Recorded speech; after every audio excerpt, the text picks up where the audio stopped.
A very good evening once again, and especially to our two learned speakers this evening. We have with us Datuk Chia, a very known face here at Buddhist Vihara, even though he's been missing for a long time.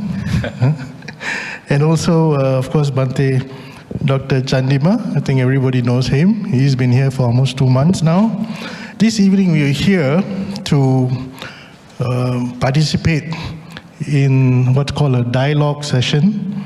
Now this dialogue session was started last year. It was a brainchild of Bhante Chandima. Title of today's discussion is basically, can wealth and career coexist within Buddhist practice? I think that's a very interesting topic because we all have our careers. We all like to make some money, but does that coexist with Buddhist practices and philosophy? And Brother Charlie, I'm so used to call him Brother Charlie rather than Datuk Charlie, because we grew up together actually here at Buddhist Maha.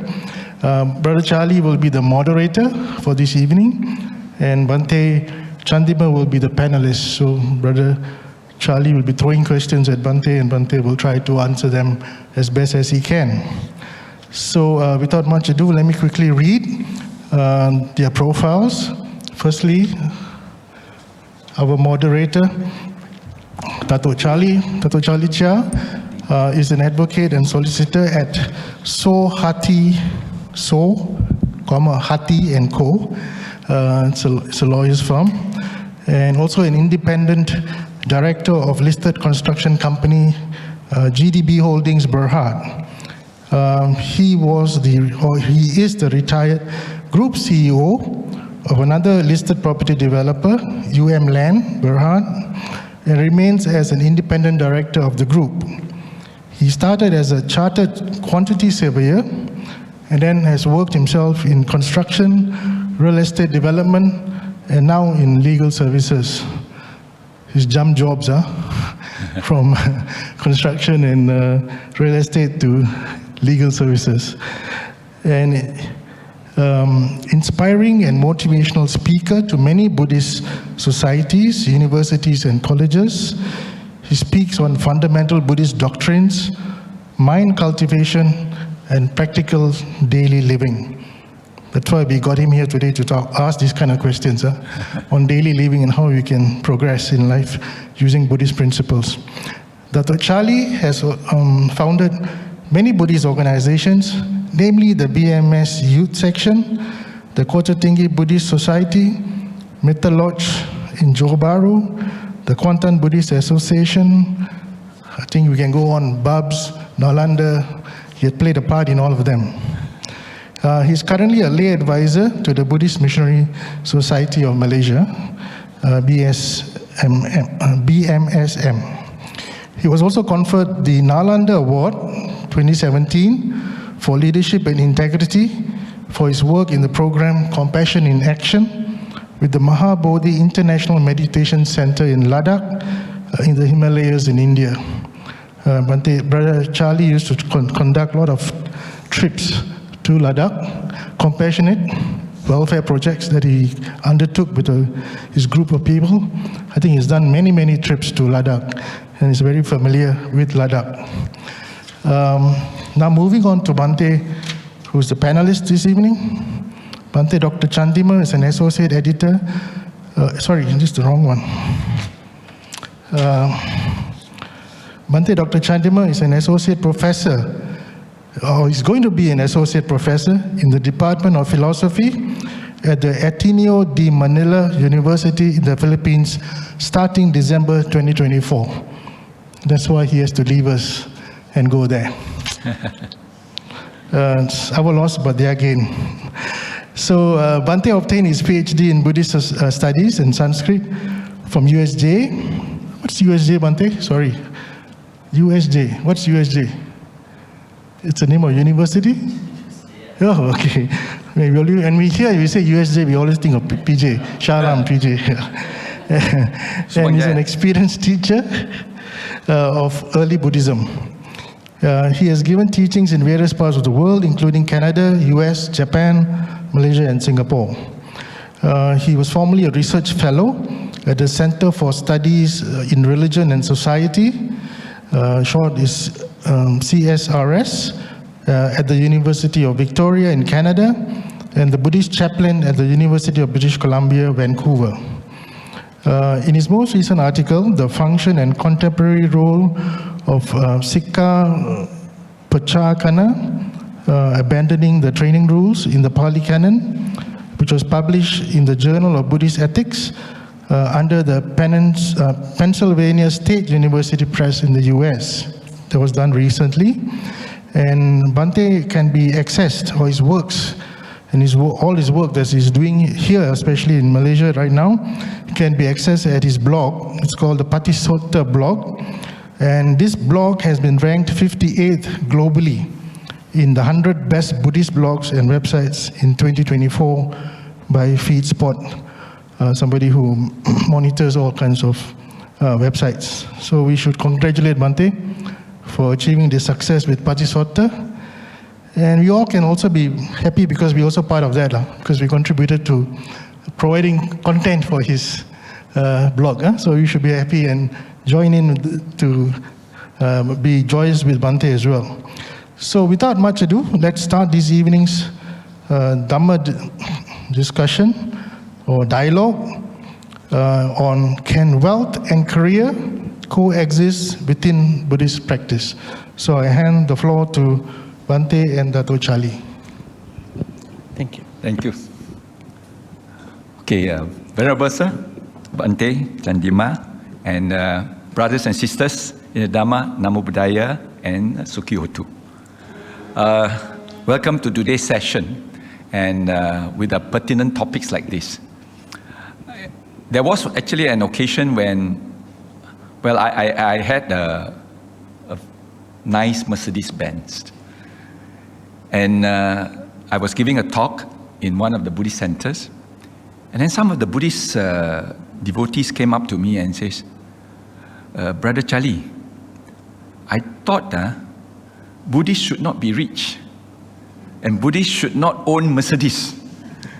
Buddhists should not pursue wealth. Buddhists should renounce wealth and should give up their wealth and live what you call as simple and be what you call contented with what you want. And finally, of course, Buddhists should not go crazy about money. That sets me to a lot of queries and confusion to a certain extent to say, is it really true that what the Buddha taught all the while is trying to get me to become a monk and renounce everything? Or is it giving me a way actually to become wealthy, to be successful in life, and subsequently maybe makes a lot of money, and at the same time able to enjoy some of the luxuries which the wealth could afford? And then it came up to me with a new topic for my talk, and I call it Rich Buddhist, Poor Buddhist. This comes from the Robert Kiyosaki's topic on the book called Rich Dad, Poor Dad. Whether you want to have a rich dad or whether you want to have a poor dad. And this question here is whether you want to be a rich Buddhist or a poor Buddhist. And again, it sets me into a lot of thinking, to say that, okay, a lot of our young people is now finding Buddhism or the Dhamma very dry and very negative in the sense that it sort of pushed them into not being ambitious enough, not driven, not pursuing what you call high achievements and wealth. And then at the end of the day, they become disinterested. And you find that now a lot of centers, the members are always above 60. And this is happening. So we all thought and gathered among ourselves and says, look, I think we have to reconvene the Buddha's teachings to actually come up with what we call something like what Anthony Robbins and the rest of the motivational speakers to teach about success in life, but based on the Buddha's teachings. Because we all believe that the Buddha has actually divided us into two categories of followers. One is actually the renunciates, where you have the bhikkhus and the bhikkhunis who have renounced their worldly life and goes into full-time studying the Dhamma and trying to get wisdom, and then after that share it and contribute to the laities. On the other hand, he is also thinking of the laities, because it has to be a very symbiotic relationship between these two groups of communities, because one supports the other. Because if the renunciate doesn't have that laity to give dana, to provide the requisites, they would not be able to then survive in order to practice to an extent. And on the other hand, after being practiced for some time, then they can actually contribute back the renunciates to advise, to counsel, to teach the Dhamma. So there is actually a symbiotic relationships. And we all note that the Buddha had in many suttas taught about how a person should accumulate wealth and so on. So that comes back to this question is, can Buddhists pursue wealth? What is your concept? And what do you think about this, Bhante? First of all, thank you, Buddhist Maha Vihara, Brother Leslie, for hosting this dialogue sessions which we started last year with many Dhamma speakers, professionals, and all these people. So I'd like to be happy to sit down with you, Datuk, Charlie, Chia. First time I met you. Yeah. I hope that we will not disappoint. We heard a lot about I hope that Bhante. we will not disappoint anybody here about money by the end, and then truly get to the bottom of this topic. Intersection, wealth, and then career, and on the side, spirituality. I think what we are trying to look at here is a misconception. Rather than, I think you said the problem. The problem is that when people look at Buddhism, they are asked to look at only in one way. That one way is enlightenment only. And we understand many suttas. If you have a wide reading of the suttas, you will see that how many suttas were given to the lay people and not the monks, not the nuns. So I think lay people should pursue those suttas in the first place. And then if you think that you want to be a little bit serious about your life, then only you can read about those other suttas. So when a Sangha member is giving a Dhamma talk, probably they are not very much paying attention to this bracket. I say lay Buddhism, monastic Buddhism. So then these two have to be separated. Buddha has separated them. So what I can tell you at this point is that these two really coexist, actually going beyond these two, because career is the way you make money, the wealth at the end, and then this money is not evil, and money is also spiritual, right? It is spiritual, it is divine too, right? Say for instance, someone wants to do good karma, you need money, right? Without money you can't do anything. Without money, Buddhist Maha Vihara cannot do anything here, even hosting this event. Somebody has to donate. So we understand, we have to. So I think a lot of the hardcore Buddhist teachings, they have to be understood, but they were given in a way that this is the part and parcel of Buddhism. So I think we have to discuss about the Buddha's thoughts about money for the lay people, not for the Sangha members. So I think Nekkhamma renunciation is the area where Sangha members are supposed to be very much concerned of. But even Sangha members cannot go away from money nowadays, because you can't carry a full-time kappya anywhere, right? I mean, they're asking kappyas who's receiving money. So you can't bring kappyas everywhere, because people have to donate for the kappya too. Air flights, air tickets, everything. So I think now we have come to a certain level, even going beyond that primary understanding, that how to deal with money. Not that no to the money, how to deal with money, how to deal with wealth going beyond money, wealth management. So that is where we have to discuss today. So I think what we are doing today is to dispel a misconception about money, as you said, because there is a certain good understanding about this, good dialogue about this intersection. Many young people, they are distancing from Buddhism. Because they are distancing, not because they know very well, because whatever the things that they are getting to hear about money is about a lot of negative stuff, as you said. Yeah, true. So at least you knew that you had a Mercedes at that point. But what about other people? They are not very open-minded about it. So today, throughout this discussion, we are going to dispel and how to look at money and finally wealth in a very holistic, wholesome understanding. That will be our flow in our discussion. Yeah. Actually, it's true that, sometimes when we want to raise funds and we want to, collect money from wealthy people. But we all note that every time when we stretch our hands, it's the same wealthy people that is donating all over the time. So there will come a point in time when we exhaust that resource, and then we will be running out of any more expansion funds. So the idea is to actually cultivate inside our, Buddhist communities, to say, hey, you need to pursue your wealth. The Buddha never said no to that, right? And then at the same time, you need to improve, increase, and expand the base for the collection of wealth to support the sasana.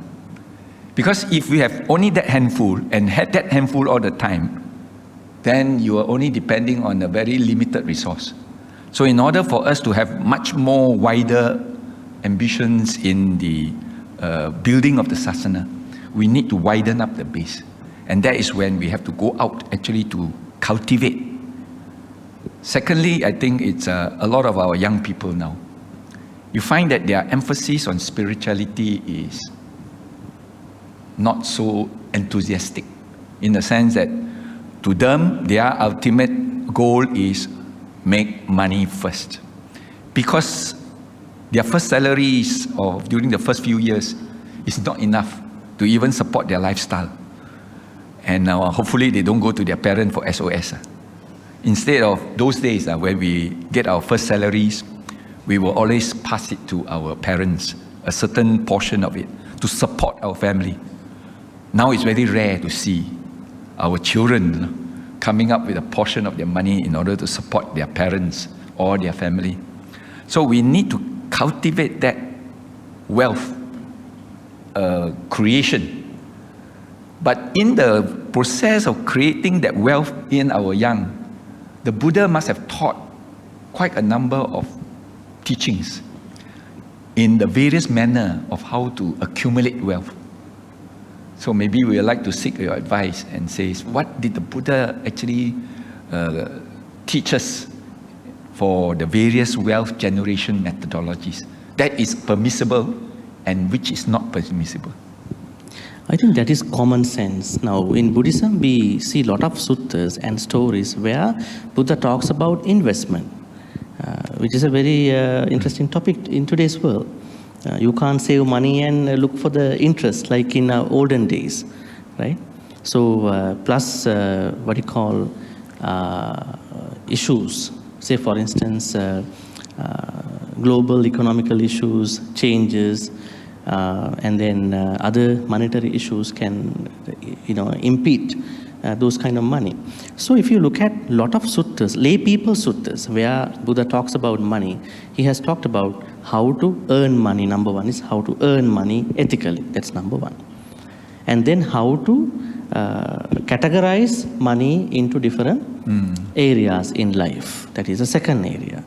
And then how not to cling to the money. That's the third area.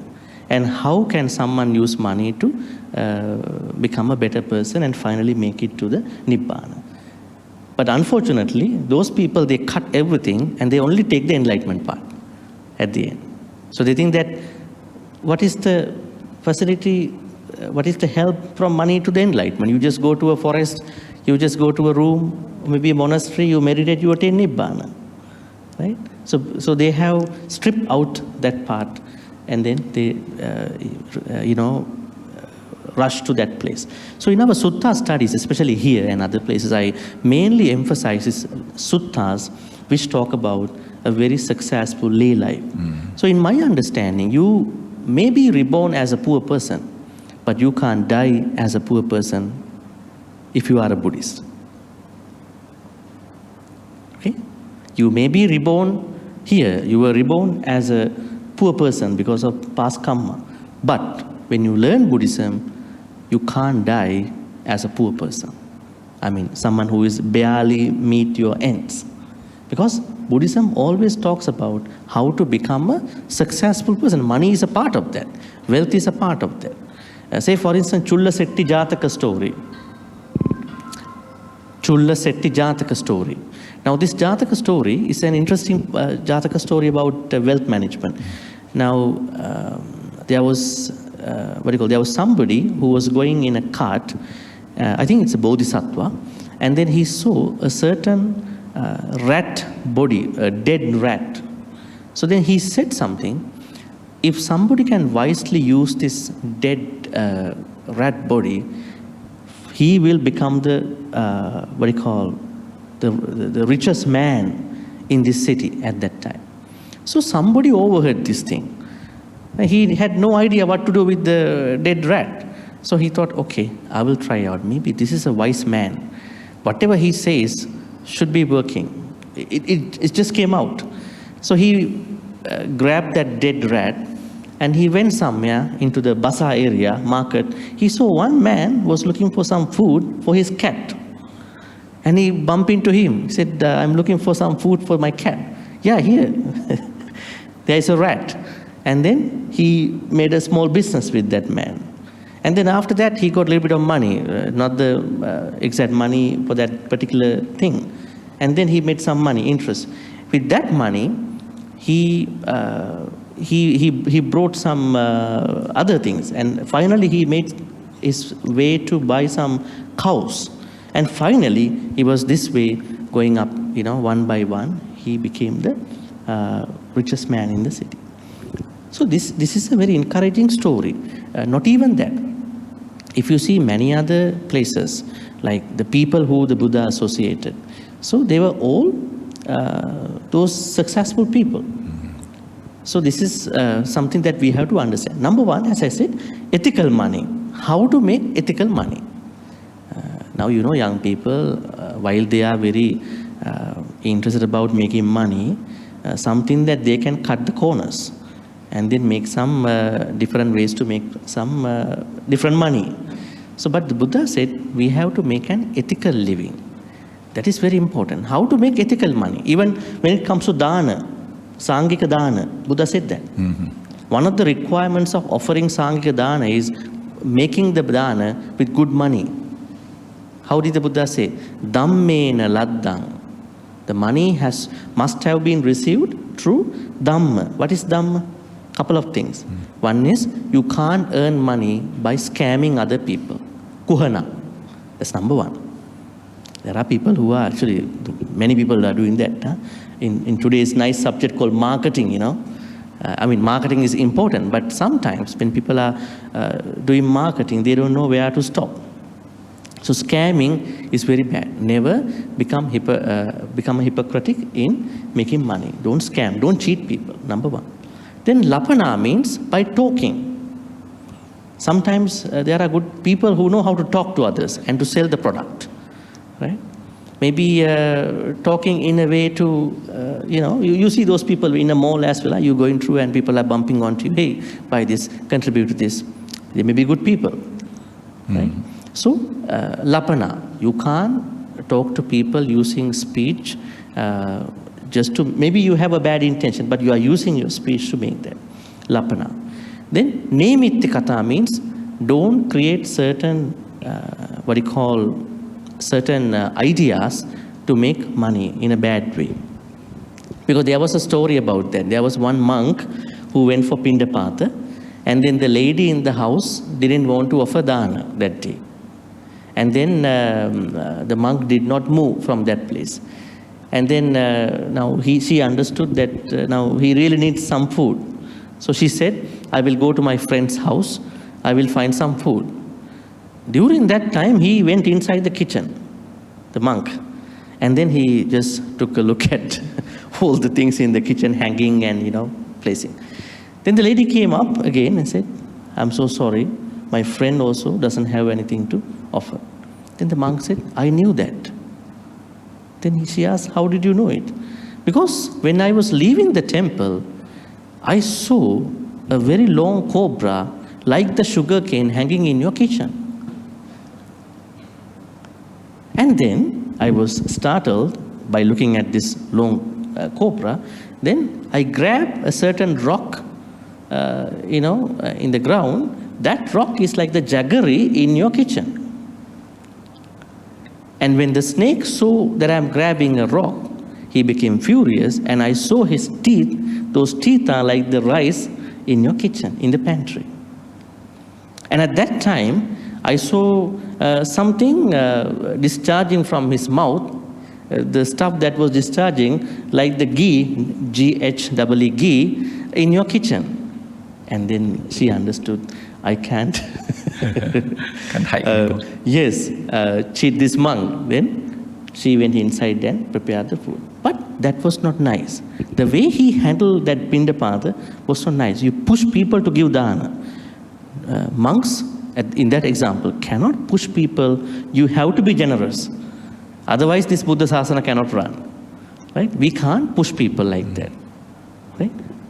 Even a Buddhist center cannot push people. Donate, donate, donate. Right? We have to go beyond that. Maybe do a very interesting service and then let them donate. Otherwise, money should not be our only topic in any center, in any conversation. So Buddha said, never use certain objects so that people are embarrassed, so that that person is pushed to give something to you. This is also a bad way of, unethical way of money.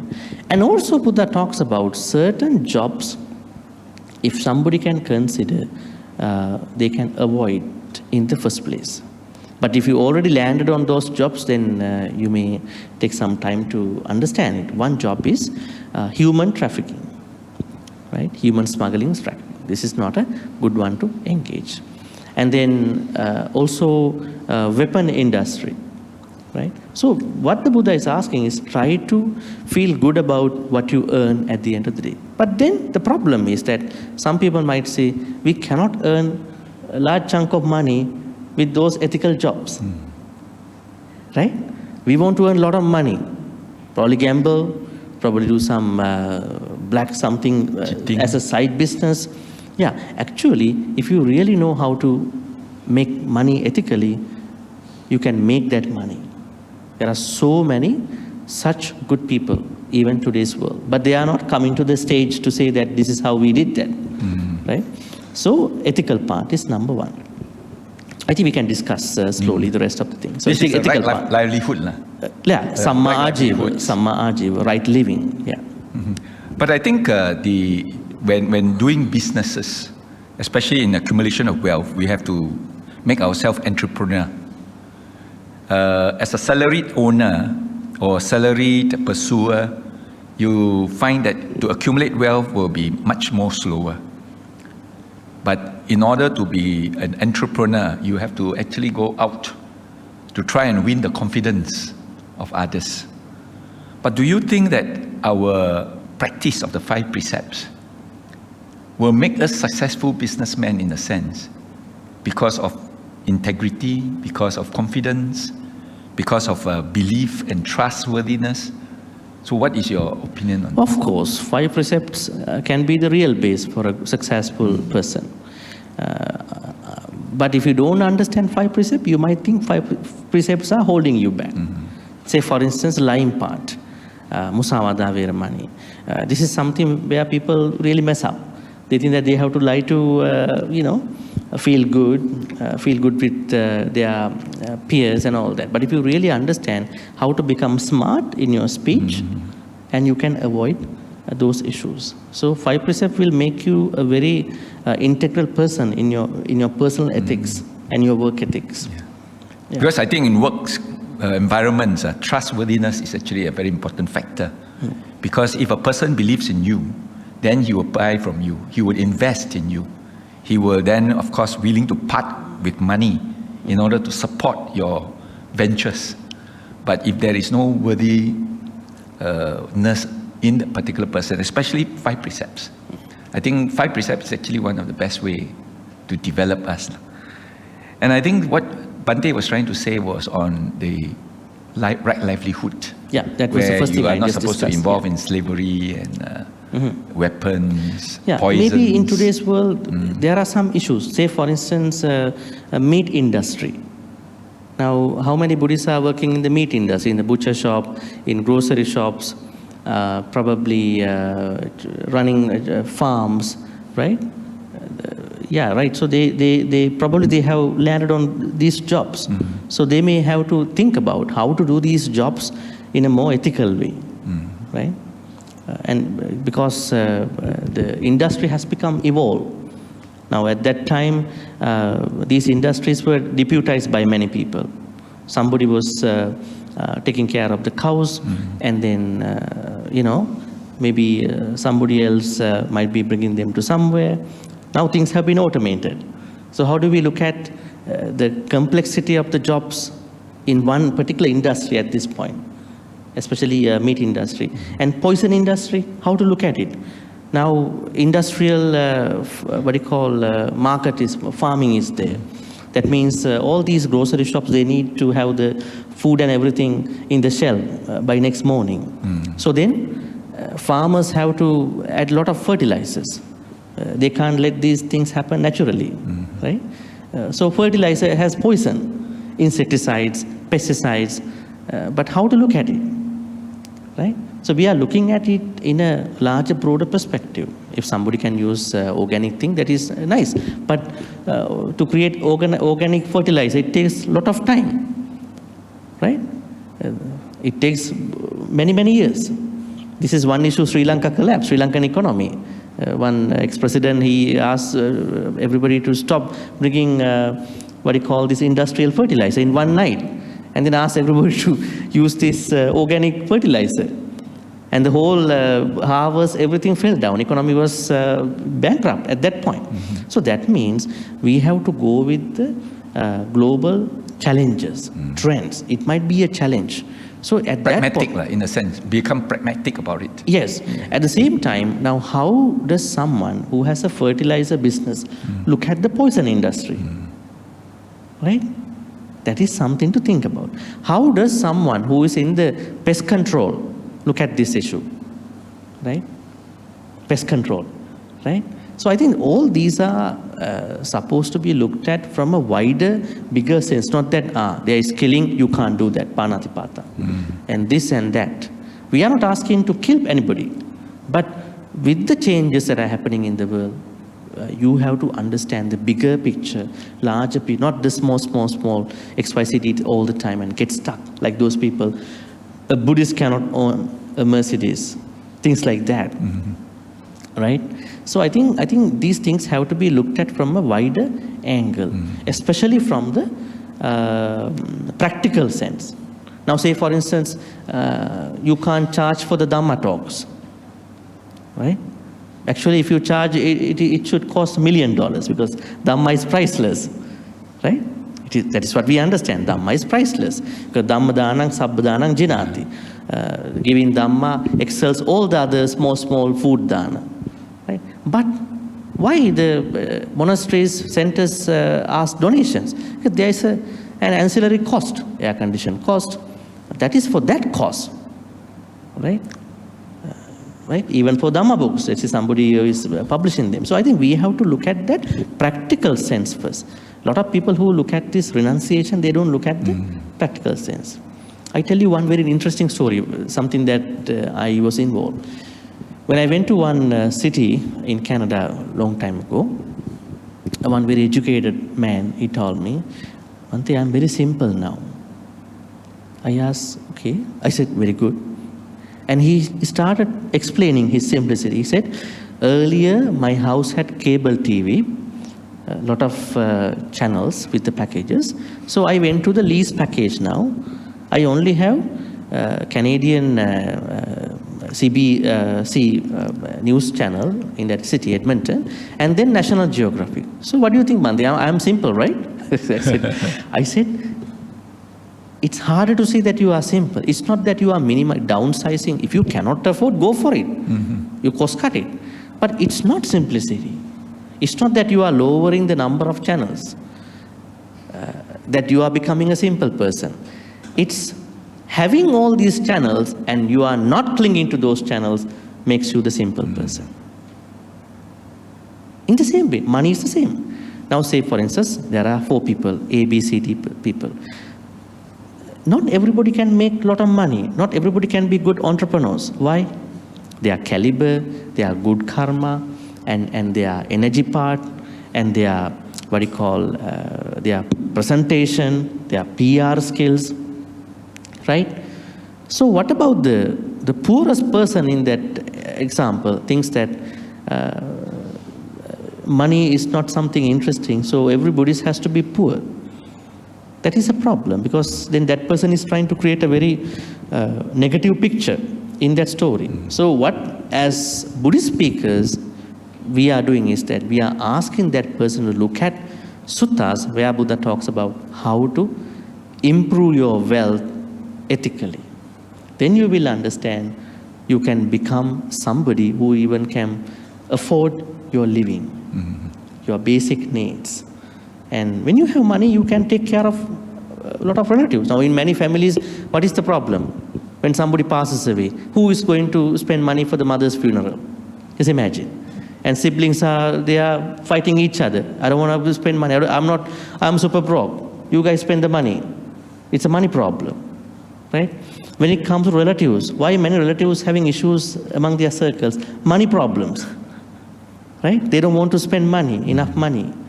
And in some marriages also, this is the same thing. Wife doesn't care the man, husband. Husband doesn't care the wife. Money issues, right? So that means rather we saying money is evil, we have to look at what the Buddha said. Let's deal with the money ethically. And you are not supposed to become a poor person anymore. Because when you learn Buddhism, you will become a smart Buddhist rather than a hard-working Buddhist, and you will improve your working exactly the career. What career am I going to select? This is another problem in the young generation in today's world. Do I want to become an engineer? Do I want to become a lawyer? And then the more selection is coming from which job will give me more money. True. Right? I think they all are connected to this path. So I think we have to give a good idea, a healthy idea about wealth. I think Buddha talks about not money, wealth. He talks about wealth, and he has 7 spiritual wealths before we talk about normal money. He said, trust is a wealth. Sila, good discipline, is a wealth. Then being able to be generous is a wealth. Wide learning is a wealth, right? And then there are seven types of spiritual wealth. So that means we have to create material wealth and spiritual wealth simultaneously, and to become, especially for you to become a successful layperson in your life. I think if we give this picture to the younger generation, not saying all the time anicca, dukkha, anatta, everything is impermanent, so that there is suffering and there is no person, then how are we going to promote this Buddhism, right? So they are always talking about, we don't even exist. Then who is making money, right? The Dhamma is about suffering all the time. Yes, so I think that is a higher part of Buddhism. It's not wrong. There are certain things like that, but that is the higher part of Buddhism. Why are we introducing that higher part of Buddhism to all these people? I don't think it should. Well, I think that brings me to a question about right livelihood, that we do have people who earn the living not through right livelihood. Maybe you say a butcher. And then should we condemn a butcher in the sense that since he has earned it wrongly, or a person who has cheated, or a person who has swindled, a person who has scammed, and became so successful in that sense, and become so rich. And then he started coming back to Buddhist Maha Vihara and says, I would like to donate a big sum of money. Then we say, no, you are involved in a very, what do you call, a serious breach of moralities. I'm not going to accept your money. And you are not allowed to what do you call, donate anymore. And you cannot do merits. Is that our attitude, or should we open up our minds, and what did the Buddha actually advise us? I think here there is something that, don't get me wrong, I mean, something we have to really be concerned. Think about Ambapali. Who is Ambapali? The courtesan. Yeah, courtesan in today's world, escort in today's world. And then when Ambapali came to see the Buddha, Buddha asked him, monks, to be mindful. Right? To be mindful, because she is the most beautiful person in that city at that time. At the same time, when Ambapali came, Ambapali wanted to offer her mango garden, very big area, which she bought using that money. What did the Buddha say? The Buddha said, no, he accepted. And then he closely worked with her, and then she also became an arahant at the end. So I think in this butcher's case, we have to look at the butcher's intention. Now we only look at that part. Somebody is killing. Now, don't go to the butcher. Go to a scientific lab where the cockroaches, rats are killed. All these scientists. For research. More research. Yeah. Whereas this butcher is actually trying to earn a living in order to support his family. Family. You know? But because of our righteousness, we say, it's committed a wrong livelihood. Yeah, probably. Therefore, we should not accept money from him. Yeah, probably it could be a habitual killing. It's not nice. It shouldn't happen, but it has been happening. It's like in Thailand. If you go to Thailand, in the morning, all the monks are going from Pindapata, and here there are ladies and men who are, preparing Pindapata, and then they are killing their animals to sell. And they, when the monk comes, they go and drop the food inside. They again start killing all these animals, right? Those those small things, right? So the thing is that intention, because the intention has to be understood. We don't know what was Ambapali's intention. Maybe she was not really into that. Maybe she wanted to make a living out of it. So we don't know the intention. But the Buddha says, if you can, avoid it. It's better. But what if that you don't have any choices? What to do? Where to go? This could be a problem. So Buddha, go back to the lab again. All these educated, smart kids go there and they, dissect all these animals, right? So do they have this intention? We're going to kill a cockroach now. See how I'm going to kill the cockroach. They should have some ethics in the lab. Maybe they are trying to go for a new, innovative, maybe finding for that, right? But if you are too much thinking about this experience, you may not do it. So perhaps rats and all these tiny animals will become guinea pigs, and the ripple effect can be saving millions of life. What about a soldier, then again? Maybe a police officer. I think the intention part is very important, not just the activity itself. We only look at person's action sometimes, most of the time. Looking at somebody's very calm, quiet character, this must be a very good person. But we don't know what's happening inside. Maybe they are good people, right? And maybe there is someone who seems to be very bad, but when we get to know that person, very good person, I think people have demonized that person, but we don't know. So I think intention, the Buddha said karma is not the physical activity itself, it is intention, chetana part. So better if you are a Buddhist, if you can avoid, but if you cannot avoid, how are you going to survive? So you decide. Not that I say to do it, you decide how to do it. Yeah, because I think it has always been in the whispers of the community to look at some donors who comes in and say, hey, that person is actually not a good person, but he's actually appearing in the temple and then start to give and donate. But then the question is, if you don't give him that opportunity, he will never sort of recover. And even like a butcher, if a butcher were to slaughter pigs or slaughter animals for a living, but then if you do not allow them to be associated with the wise and contribute towards a good, what you call intention, then at the end of the day, he will not learn compassion, he will not learn about gratitude, he will not learn about what you call patience and tolerance and so on.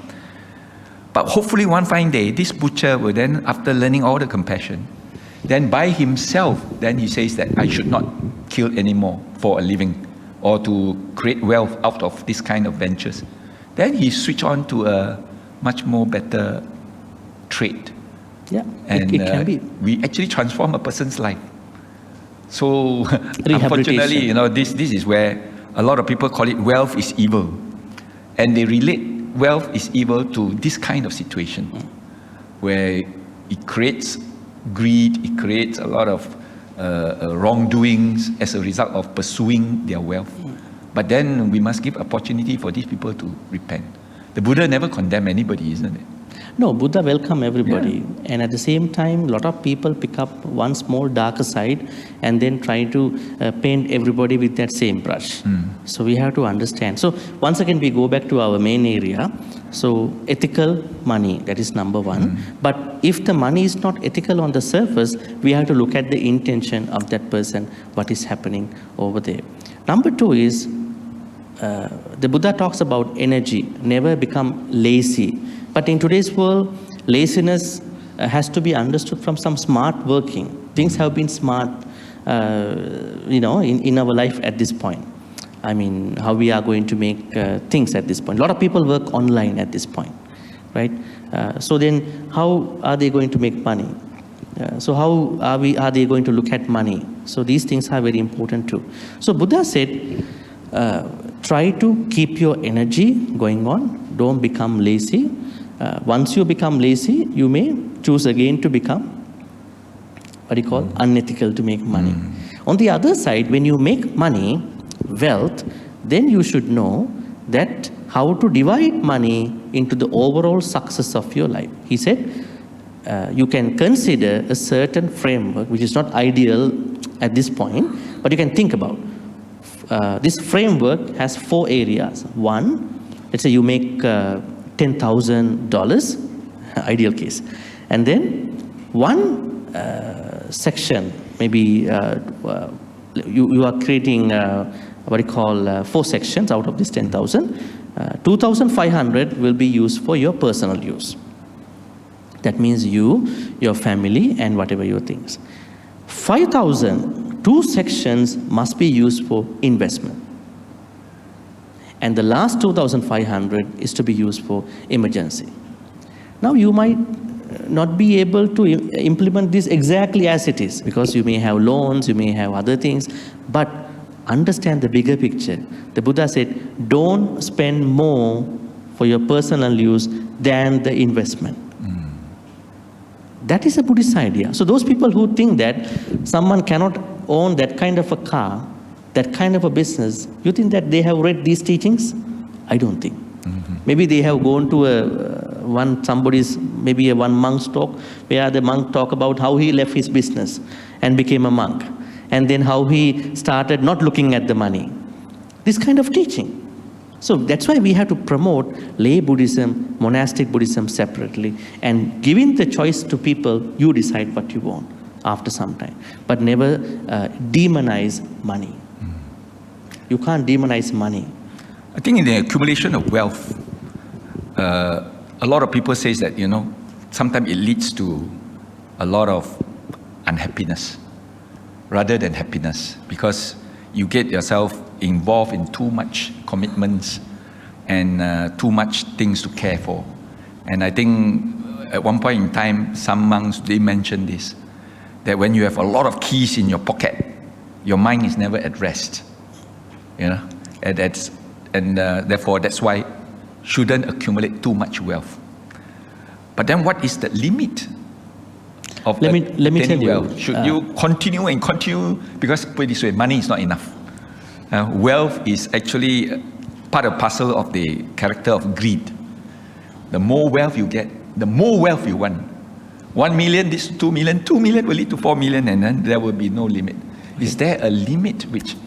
Let me answer you. It's not the money problem. It's the problem with attachment. handling the money. It's the clinging. Now the person who was bringing that up saying, it is because I accumulated lots of money, I am into this problem. It's like that someone who has a diabetic problem is asked by the family members, you don't eat chocolate, but then somehow somebody places a chocolate on the table and then this person is going to consume the chocolate. Others are shouting, how come you? Because you guys place it on the table. I ate it. What's the problem? Right? So it's not the money problem. Now let's understand this issue. It's the problem with how to deal with it. Mental attitudes. Mental attitude. We cannot implement a certain threshold for the money because, say for instance, you may be a very rich person. Then your needs, the way how you invest in those needs could be different than somebody else. So you need that money, right? That's why in the flight, there are different classes, same flight, but some people have lots of money. They want to go happily, right? So same people are going. So we have to understand the problem is not with the money. When someone is becoming as such, that person may have different types of needs to fulfill. You know, when somebody's become very rich, everybody else in the family looking for some grace from that person. It's like you going for a faraway trip and everybody in your family expecting things from you, right? You should give something to us. Where is my chocolate, right? They always say that the rich people are very scared of relatives. Because the moment you see a relative knocking on the door, he's coming in to take some of my wealth away. So no, I'm not trying to talk about rich people. I'm trying to say those people who have money, who have understood themselves as rich or not. I'm saying the idea that when you have lots of money, you have your own purpose. Somebody who might not have that much money might think that, why are you making this much money? You don't need. Because see, I go to the hawker shop, I eat. Why you go to this fine dining? For what? But that person has a different purpose to go to the fine dining. Maybe he's meeting his own clients in his business, right? The one who is going there might not know. At the same time, a rich person might also go to the hawker shop, right? So we cannot label people just because how much money they make. Let me tell you, the Buddha said, poverty is a suffering. Dalidyam bhikkhave dukkhasmi. The Buddha said, poverty is a problem. And the Buddha said to many in the Cakkavatti Sehanada Sutta, governments should subsidize and should give money to those who are in need. Buddha also asked the ideal king in Buddhism called Cakkavatti, what you call universal monarch, you should give money to people who don't have that money at that point. But don't try to keep giving money so they will be poor and poor all the time. Let them become entrepreneur. Give some money so they are thinking about, to do the next time. So the idea is that, let's say you are asking me a threshold. We cannot create a threshold because when you becoming rich, you may have different types of needs. So then you want to improve that level. So the thing is that we have to understand someone who has a certain amount of money, want to live in a certain way, someone who has upper middle income, want to live in a certain way. So these are different categories. So many people who are trying to look down upon the rich people who have money, they are not the rich people. So there's a certain jealousy also coming out of it, right? So we want all these people, they have their own needs. But say for instance, 1,000 people going to a Vihara, maybe 999 people are going to a Vihara, but maybe the Vihara was built by one rich man, by giving the land, by building up the place. All these people are going because of his support, right? So there are cases like, Anathapindika. Anathapindika donated this Jetavanarama. Without Anathapindika, do you think Buddha could make this temple with all these people in the Pindapata level? I don't think. So let's understand how this is going to be relevant to your life. Once again, be ethical in your money earning. There is no threshold for the money. You know what you want, but let me tell you, never cling to your money. It is your own handling. You may have lots of money, properties, but you can manage them without clinging. It is how you develop your thoughts about them. Actually, that brings me to one story about this old Punjabi man. I was in Kuantan, and every time I go to the safe deposit box, I will always meet this Punjabi man. And he has a lot of safe deposit box inside the vault. And morning, 10 o'clock, he will be there. And he will pull out all his boxes, and he will sit on the floor, and he start counting his share certificate, his money, his jewelries. So it's like old King Cole counting his money. But when we looked at him, his clothes was tattered. And he's very frail, he's not shaven. And he has so much money.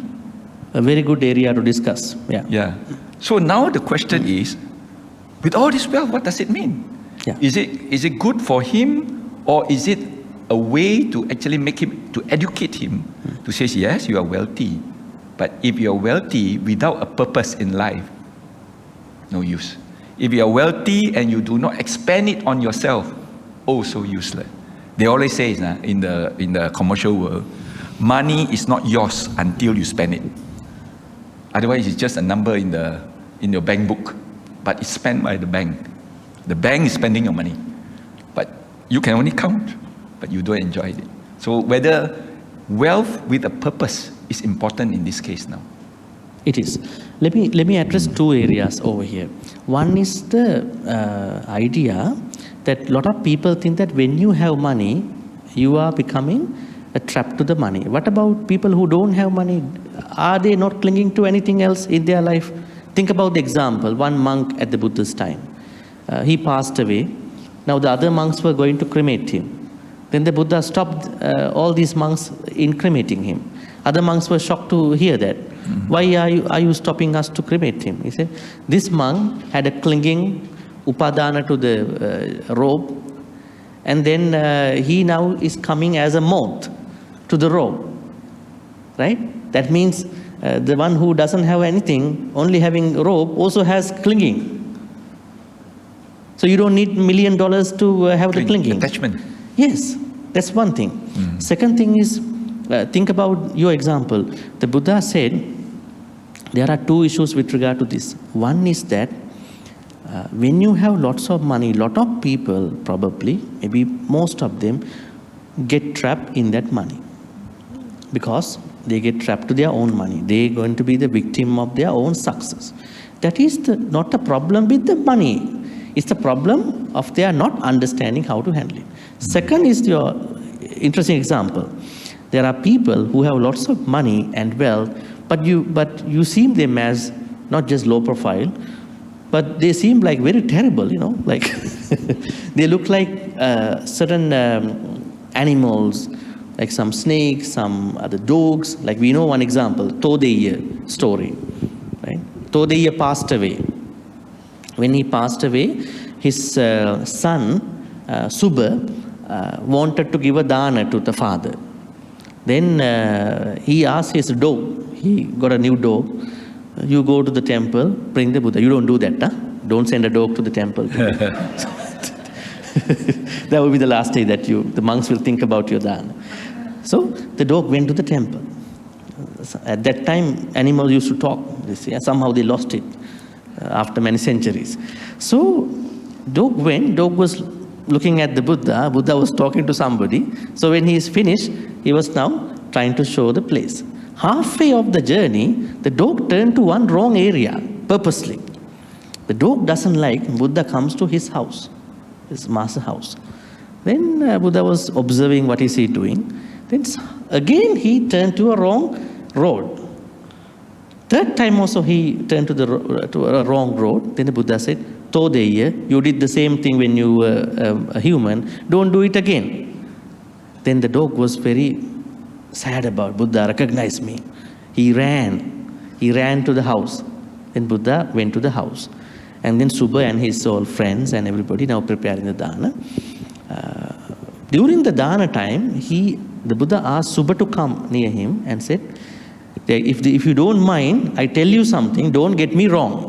He said, yeah, please tell me. He said, this dog who is there is not somebody, he's your father. He was really mad. How come my father became a dog? Because I'm giving dana to the father today. Yeah, he's him. If you really want to know, after you serve us, you give him some food and try to stroke his head and ask him, dear father, where did you bury the treasures, money? Then he will show you. Then he gave some nice trees to him, stroked his head and asked him. Then he brought him to the kitchen and then dug a certain place. And then he asked other people to dig this place. He found all the wealth. What is the story? That means when you don't understand how to use your wealth, not having wealth and don't understand how to use the wealth, then having a lot of clinging, then you will become a protector of that wealth as an animal. Where is the problem? Is that the money problem or is that the problem of not understanding how to protect, how to use it? So Buddha said in other place, there are 4 types of happinesses lay people should attain. First happiness is happiness of ownership. What is this? Then the Buddha said, you can't become a person in the household, in a room. You have to go out. You need to own certain things. What can you earn? Loved ones, money, education, promotion, houses, vehicles, in ethical way. The second happiness is what you call Bhoga Sukha. First one, Atti Sukha, happiness of ownership. Second is happiness of enjoying that those stuff you earn. Now, lot of people, when it comes to bhoga, as you said, the money is not really materialized until you get to the use, right? What if you don't know how to use that money? You have lots of money, but you think, no, I don't want to use money. I think it's like, you are spending 8,000 ringgit for a trip, but when you go there, you don't want to spend like 300 ringgit in that city, right? Because your money doesn't get to the thinking that I should spend money here, but you spend almost 10,000 for the trip, right? You are very struggling with that understanding. So Buddha said it is the reason why there are people who donated in past life all the things they got, money and everything, but they donated with some expectations. As a bad result of that bad karma, you're getting good karma, but in a very distorted way. That means you can do a good karma not in the proper way. As a result of that, you will get the result, but you don't know how to enjoy. It's like that I always mention. You have lots of food in the fridge, but you open the door and you feel you want to eat it after it is stale and expired. Until that day, you feel like, no, I don't want to eat that one. When you open it, when your mind says, go eat it, it is stale. You have many houses, but your mind doesn't say, go and go to the nice one. You may have many cars, but you don't want to feel that you want to use the good one. Why?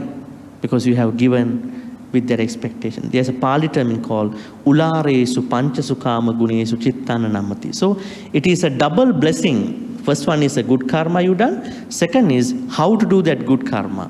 When you do the 2 good karma, it's going to be a double good karma. That means you're getting and you feel you want to enjoy. That is another good karma. Some people get it, but they don't get to enjoy it. So then finally what happens? Banks are more blessed than you. Government is more blessed than you, right? And also in many other suttas like Pattakama Sutta, Buddha says, don't let money go to people who you don't like when you pass away. What does this mean? Write a will. Write a will before you pass away. The Buddha said in the Pattakama Sutta, I think we studied that in this Mandi Sutta discussion. Because sometimes you feel you are dying, but your money and everything they go to a wrong person that you don't like. So you have to write a will with some terms and conditions, so you know what's happening. So the Pattakama Sutta is also very interesting sutta. So second is Bhoga Sukha, happiness of enjoyment. Third is, we call it Ananda Sukha, happiness of not having debt, D-E-B-T, debtlessness. But in today's world, you can't, go very debtless, because you have to have some credit, owning a credit card. Loans. Let's say, for instance, credit card is a very good example. Now we cannot nowadays use cash in many places, in many businesses. They say we have become cashless. There are issues. Somebody has to look at the cash register at the end of the day, and some attacks from criminals, right?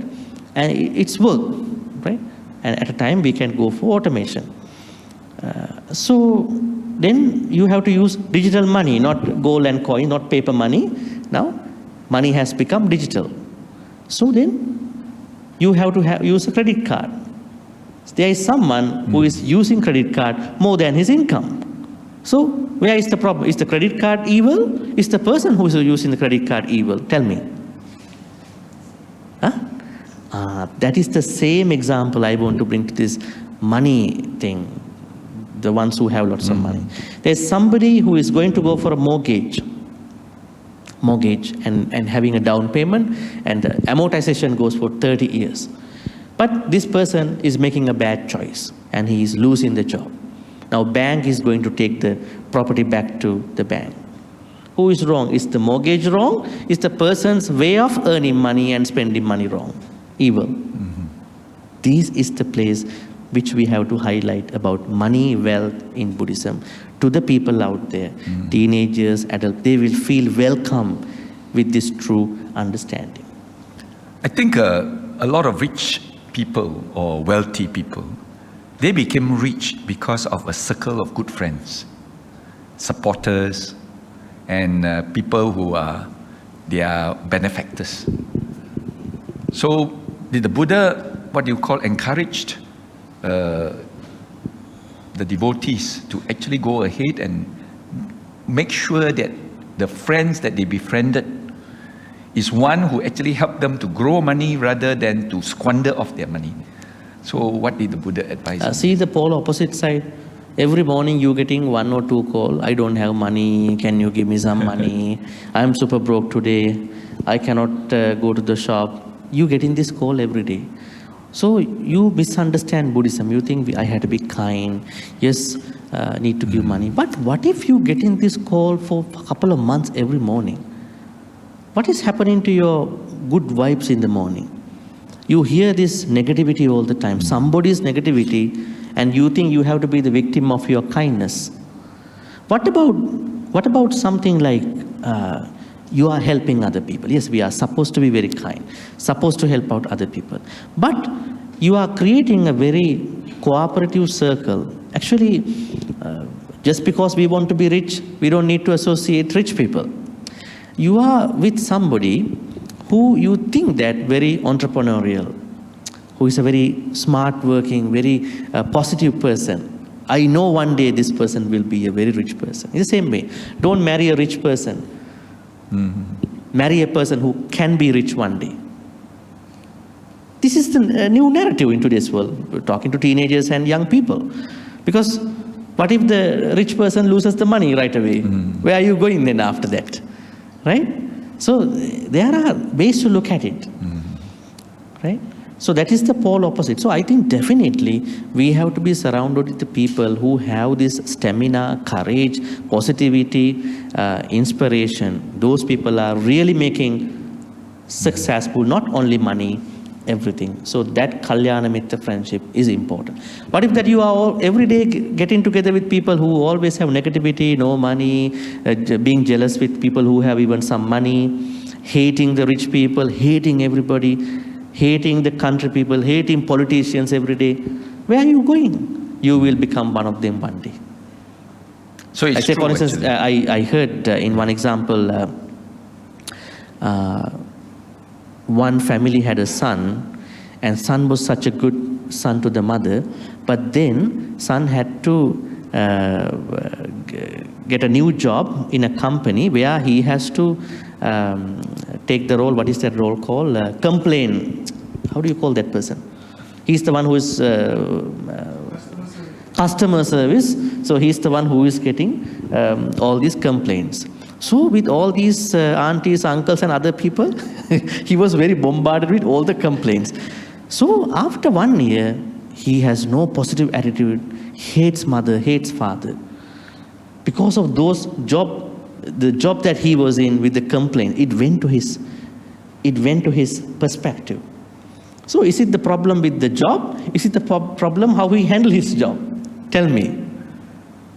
He did not separate job from his personal life. He thought personal life is also the job. Job is my personal life. So we have to separate that. So definitely, being surrounded with Kalyana Mitras, those who thrive, you feel that they are very positive people. You talk to them 1 minute, you feel very inspired. That's why a lot of people, sometimes they watch, what are those talks called? TED Talks. Why? You watch it, you feel very inspired. But you watch some of the Dhamma talks, 5 Dhamma, you feel like life is so terrible. You know, they always talk about suffering, suffering, suffering. And then I have to run away, you know. Don't look at that, this thing, you know. Yes. I think what is the problem? It is the problem of the Buddha or Dhamma talk? No, the person who is giving the Dhamma talk is thinking that way. Not the Buddhism problem. That's why you find a lot of our young people, they tend to shy away now, because Buddhism does not offer them that kind of positivity in looking ahead in developing themselves. Because they are looking for self-improvement, self-success. So we need to go into this area in order to encourage. Definitely. Now come to a point where I would like to ask this question that, you know, sometimes when a person aims to be rich, aims to accumulate wealth, but they says, okay, I will try to be a millionaire when I'm 40 years old. But when he touches 40th birthday, he's not a millionaire, but he's half a millionaire. So what attitude should he think, you know? Whether is half a million good enough? Yeah. Or whether he should commit suicide because he only got half a million instead of 1 million. Yeah, there are 2 things to be considered over there. One is that don't make unrealistic goals in your life. Say for instance, you are such an obese fat person by 2025 on January 1st. You think that by May or by June you are going to slim down, but it is impossible. And you are so much worried about this weight problem. And you look at yourself from the mirror, other people comment on you, and you feel very bad about your body image awareness. So let's say this is a 1 year plan, maybe 2 year plan. Break it down to certain parts. So I think if this person thinks that by 40 I can be a millionaire, then she should have a correct, realistic plan for it. Let's say he's making half of that thing. Is it good? So believing in what you have, looking at the positivity. It's the same question as looking at a half bottle of water, whether it's half full or half empty, you know, and that determines between negativities and positivities. And I think the Buddha's advisors, are quite a number of them, did say that you must be contented depending on your capacity. If your capacity is only 500,000, then accept it. And if you can accept that 500,000 capacity, you are perfectly happy with that achievement. But unfortunately, some are not trained or are not advised accordingly. So I think it's a good way for our Buddhist community to direct and encourage our people to go ahead, try your best, and try to achieve. But if you can't, then if that's the best you could do, the best you could achieve, well, be contented. So contentment and simplicity. These 2 qualities, whether you have any comments on this? Yeah, they are to be achieved not by becoming poor. I think being satisfied is the minimal version. Being content is the fuller version of our life. Those 2 qualities cannot be attained being penniless, having no money. Because when you have certain maybe money, whatever, that is the way you are going to make it. So I think in not less than 10 years, we have to make courses in temples, how to become a rich person. How to become an entrepreneur. Nowadays they're having courses. How to become a good leader, right? We will have to make it to attract young people. Then they will come and see, what are these people talking? I heard 5-6 Dhamma talks. They say, no money, just get rid of all these things. But these guys are talking something interesting. I have to get in, be a part of this course. Yeah, true. So I think we will have to go to that point.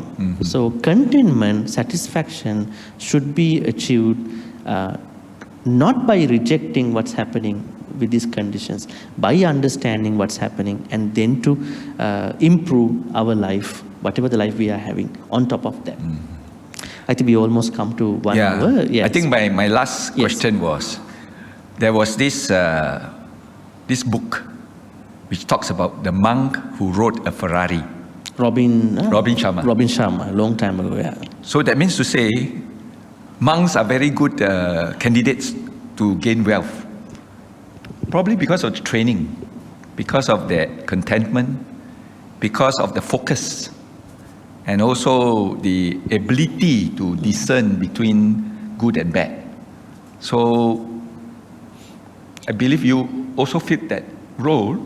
The monk who eventually will ride a Ferrari means a monk who will be successful. Do you believe in this story? Well, I look at this way. There are two things to look at it. One thing is the problematic side. Now, like the Buddhist nun who was detained, the Malaysian nun detained by the Australian immigration border custom for money laundering.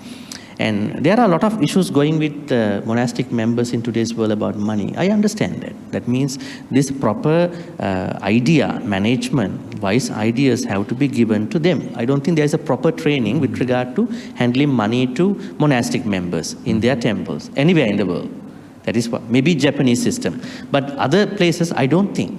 So what is happening is that they do their practice, suddenly they become very wealthy, they mess up finally at the end. Right? They crash finally. So I think monastic institutions, with the support of senior Sangha members, because they are coming to a certain point where they might be with lots of money, and how to use that money for a good cause without becoming victim of that money, that has to be done. Second, I already understand there are very good organizations, even some Sangha members who are doing a very immense service to everybody. That has to be commended. A lot of humanitarian activities are being done.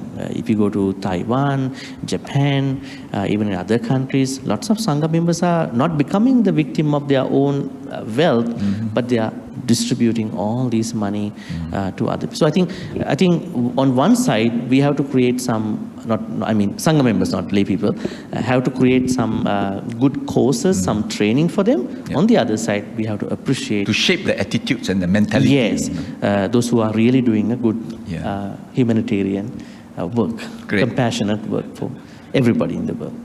Thank you. Because Bhante. if Sangha members are getting more money, we cannot do anything. But if they think that we have to give back, that is very nice for the lay people. For those who don't have money, food, maybe orphanages, other problems, drug people, right? I think they can do something. Yeah. Some are doing already. Yeah. Okay. Because this subject has been a taboo for some time, in the sense that as Buddhists, we are often than not introduced as wealth is evil. Because of wealth, that's why we get all the delusion, greed, hatred, and thence we have to actually keep ourselves simple, renounced, detached, non-clinging, and be simple as possible. But I think that analogy should not stifle the drive and the ambitions of success in life. Because by being successful and being wealthy, if it is with a purpose, then it makes wealth very meaningful. Because being wealthy and using that wealth to do something for the sasana, to try and take care of more people, the needy ones, and to help everyone else. I think then wealthy person are always the happy person, rather than the one with a lot of disturbance and stress and pressure. Yes. Hi, Bhante. Bhante, I just want to thank you for sharing your own personal encounter around people asking questions about your car. I'm sure there's no further questions if you drive a kecil or Putong Saga. Okay, so cut the long question short. How should Buddhists see fellow Buddhists with greater wealth than myself, or greater wealth than, because a lot of time, the questions that were being posed to you, Bhante Charlie, is not about just the wealth itself. It's about, the context in which the person who posed the questions, are they jealous of you? Are they envious of you? So the thing is, the pursuit of wealth sometimes is not really in our hands. Sometimes they say it's luck. Sometimes it's to do with your family background even. Mm-hmm. So things don't happen as one requires or wished, so to speak. So when things comes to a part whereby I'm seeing people around me richer, so how do you see that as Buddhists? So that, it's not your fault that you are wealthier, you could afford a Mercedes.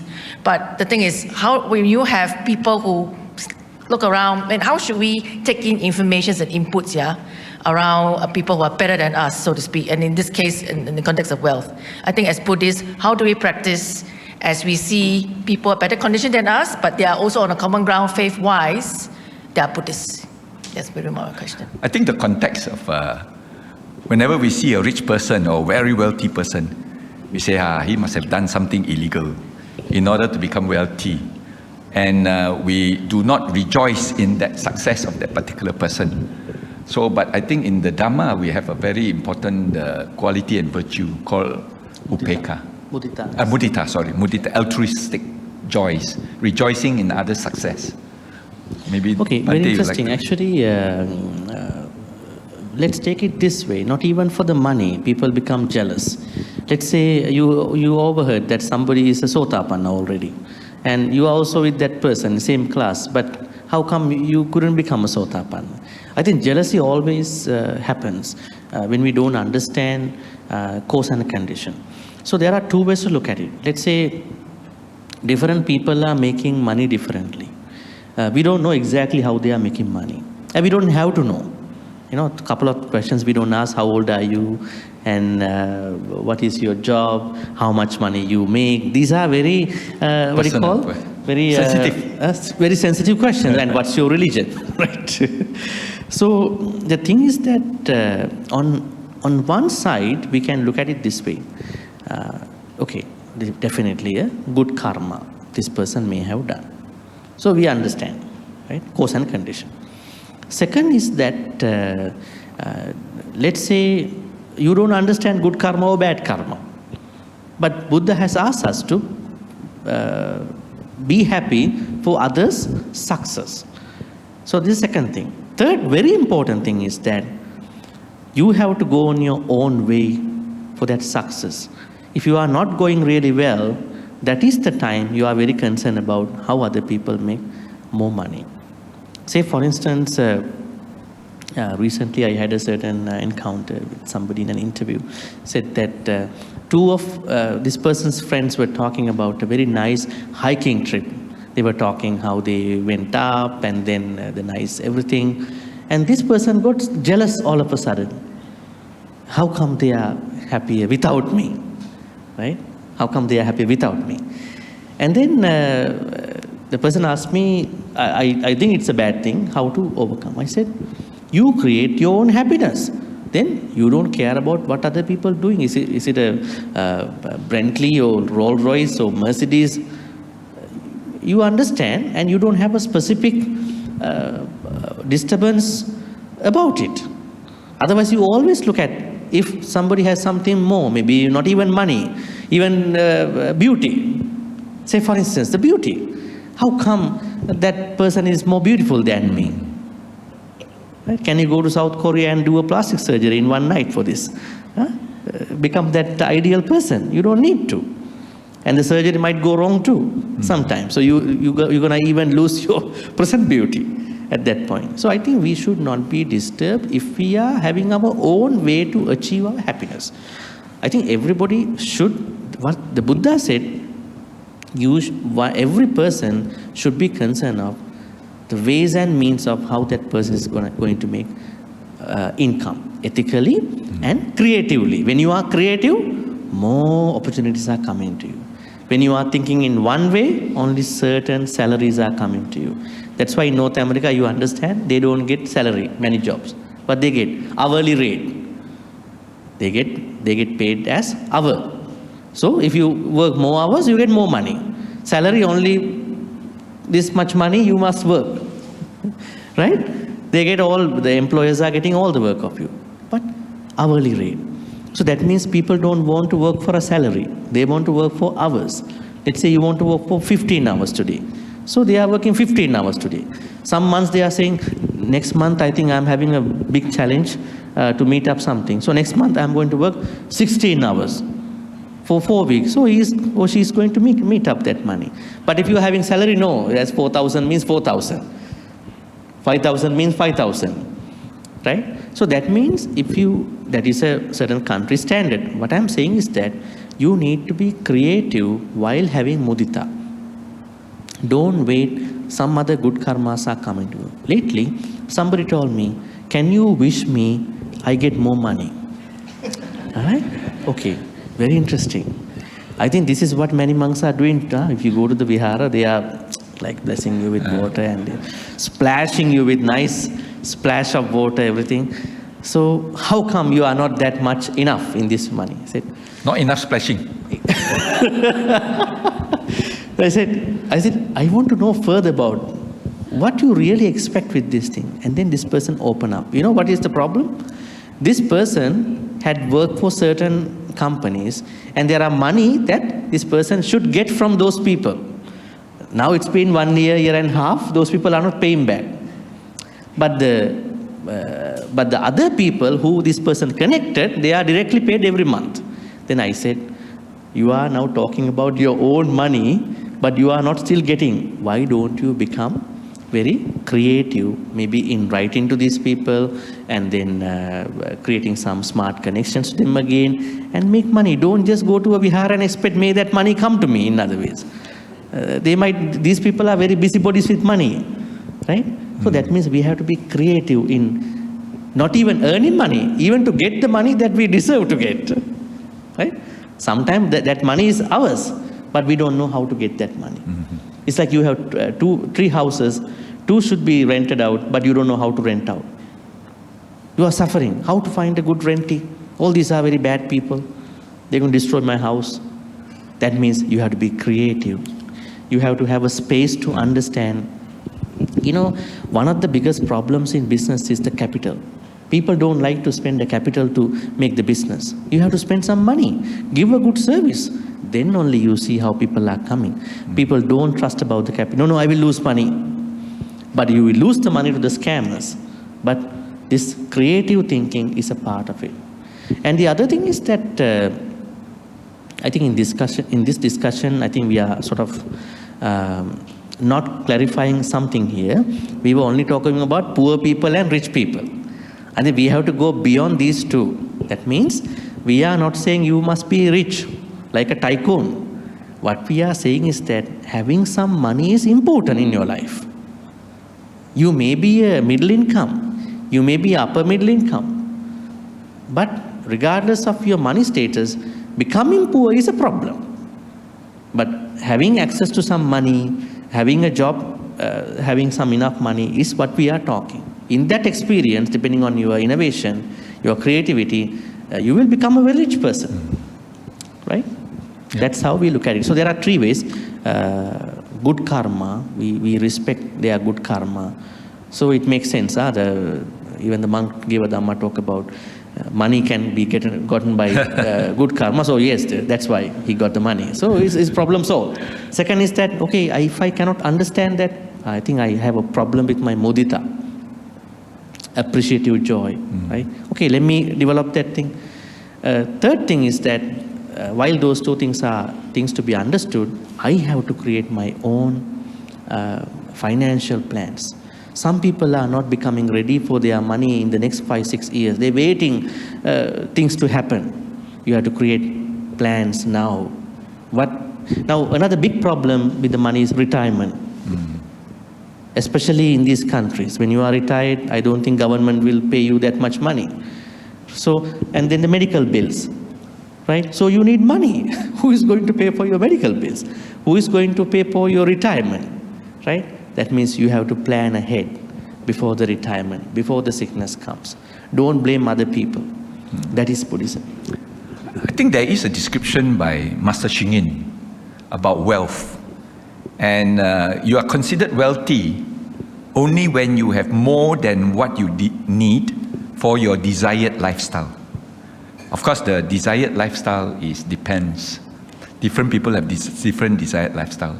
But the moment you earn enough for that desired lifestyle and still have spare, then you are said to be wealthy. And when you are having that spare, then you must make use of that spare for a purpose. Not only to take care of yourself, but to take care of many other things like charity, dana, And with that purpose, then makes the wealth very meaningful. Then you become a very happy, wealthy man, rather than just a wealthy man. So any other questions? Good evening, Bhante, Datuk. This question, my question is, nowadays there's a lot of people pray to this goddess or god of wealth. And also they certain chant, they ask them to chant on mantra so they can get more money. So just what's your view, Bhante? Is this superstitious or just a bluff? Or Thanks. Well, I think we cannot say it is superstitious. Say, for instance, now a